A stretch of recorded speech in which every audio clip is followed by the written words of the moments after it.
Arakhan Wars is a beautiful and delightful head-to-head card game for 2 to 4 players.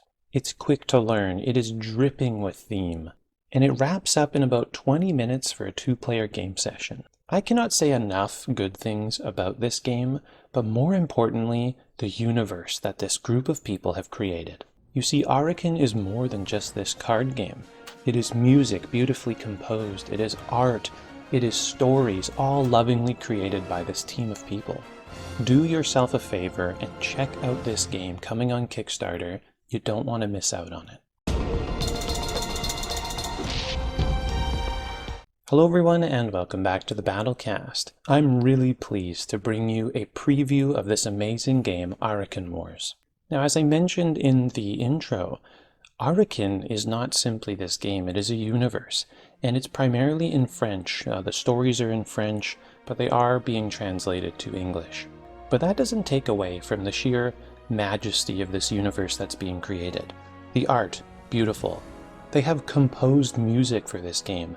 I cannot wait until some of this gets translated because I'm going to dive right in. But enough about the world, let's talk about the game. Arakhan Wars is a head-to-head card game. Now, I've played it at the 2-player count, but you can play it at higher counts as well. Game lasts about 20 minutes when you know what you're doing, and it's remarkably simple to play and to learn.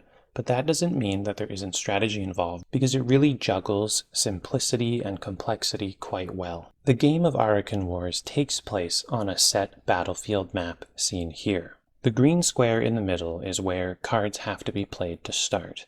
The game of Arakhan Wars takes place over 9 rounds, and each round consists of playing 2 cards per person, and then carrying out the actions of all cards on the table. And the order of play happens with one person taking the entirety of their turn, and then the other person taking the entirety of their turn, and the first player switches each round. The general goal is to have the highest point value total on the board at the end of the game. Now, when you look at the characteristics of a card, the point total I'm mentioning is in the top right corner here. Now, before you play Arakhan Wars, you're going to choose a faction, and there are 4 factions in this game. Not only are they all beautifully unique, but they actually play very differently. Now, to highlight this difference, I'm going to be talking about 2 factions which I'll show you here. The first is the Grey faction, and they're called the Bayartur faction. They play very much in shield formations, and it's very evident from their art. You know, they're kind of like Spartan or Roman warriors who, when they form that shield wall, it's going to be very hard to get through. Now, in a big contrast, we have the Green faction, which is the Vestur faction, and they are kind of like woodland elves and giant monsters, and they use more guerrilla tactics, so they kind of flank and move and fly, and there's a lot of shenanigans to be had with this faction. When you buy this game, it comes with basic decks, and they're tons of fun to play with. There is an element of deck building, but it's pretty simple stuff. Now, decks consist of 23 cards, and at the beginning of each round, except the first, you'll draw 2 more cards. So over the course of a game, you'll go through your entire deck. Now, as I mentioned earlier, play is really simple. The first player will place 2 cards face down, and on the first round, they have to be in the green square. Both players have to be. The second player will then place their 2 cards. Now, once all cards have been placed, everyone reveals their face down cards, and then the first player takes their turn activating their cards. The second player takes their turn activating all their remaining cards. Now, the rules for placement of cards in this game is really simple. You can place a card anywhere so long as it is adjacent to another card. And that means that there is, flanking possible. You can place cards, again, as long as they're touching another card, you can place them anywhere. It doesn't have to be next to yours, it can be next to your opponent's. So it really changes the way you think about the game. An example of a simple activation is this Hexacarius just activating and killing this infantryman. The Hexacarius has an attack value of 2, which is more than the infantryman's defense of 1, and therefore the infantryman dies. But activating is rarely so simple. Your attack value has to exceed a card's defense value, and to do that you're often going to have to recruit adjacent cards. So the rules for attacking in Arakhan Wars are any card who can attack a card are able to attack together. So for example, if you have a card with 4 armor, but you have 4 of your cards who are able to all kind of group attack in, you have a better chance of defeating that card. There are also keywords in this game, and positioning is very important. You can see on the very same infantryman, he gets +1 attack to all adjacent allied 6th Legion, so again, forming that shield wall. Some keywords in this game include initiative, which allows you to attack before your opponent, regardless of turn order.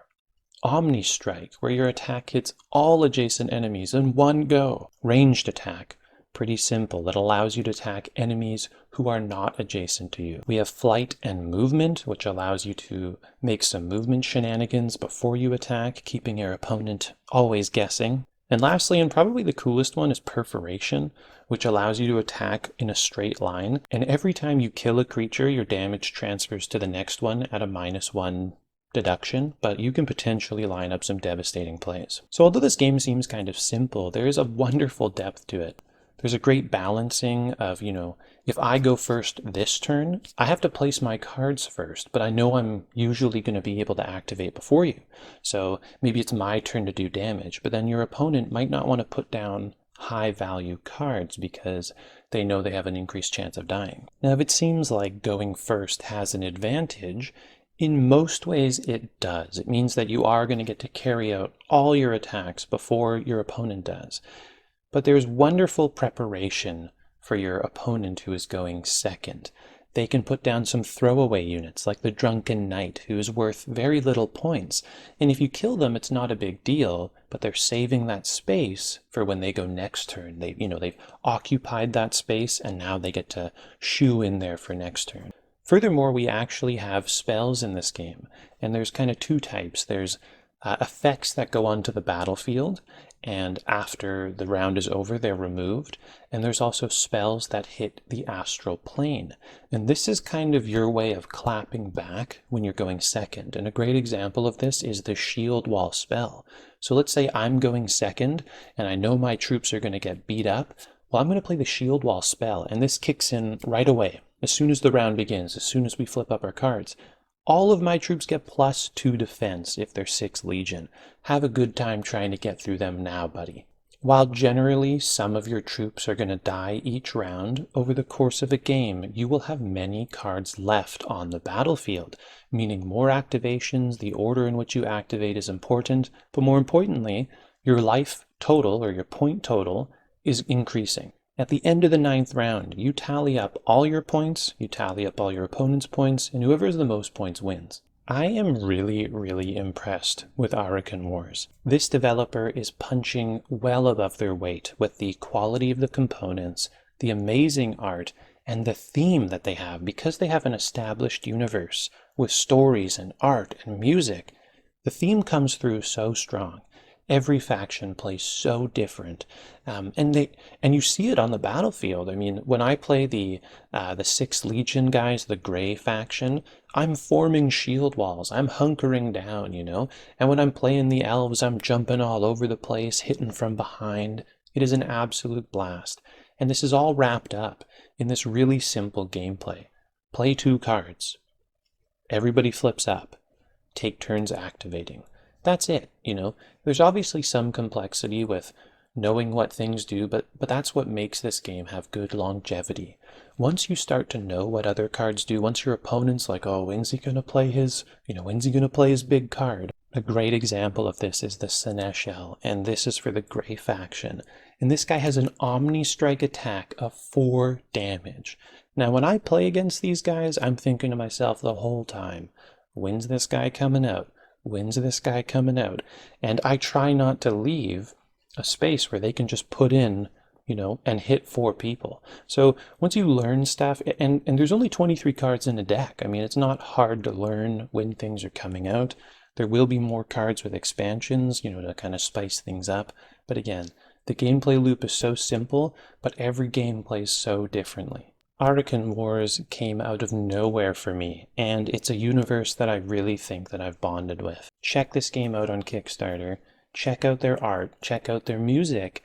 Arakhan Wars is the full package, and I think it's going to do really, really well.